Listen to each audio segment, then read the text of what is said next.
Quand en Europe, comme dans les pays du Mercosur, les agriculteurs, le monde associatif, les associations de protection des consommateurs, les syndicats, les académiques, les citoyens s'opposent au traité commercial entre l'Union européenne et le Mercosur, ce sont des millions de personnes qui dénoncent ces impacts économiques, sociaux, environnementaux, climatiques, humains.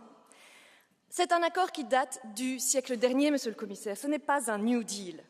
Et ces millions pèsent peu face aux intérêts économiques de quelques industriels et des plus grosses exploitations agricoles pour, attention, un bénéfice attendu de plus 0,1% du PIB.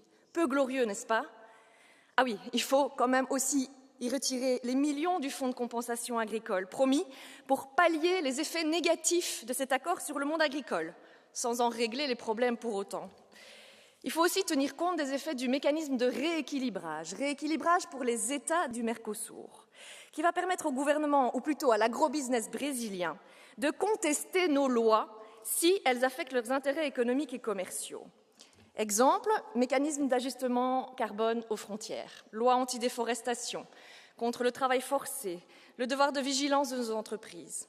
Alors là, c'est la sidération totale, une atteinte insupportable à notre souveraineté stratégique et même à notre sécurité économique. Nous refusons de brader notre agriculture en la soumettant à une concurrence totalement déloyale.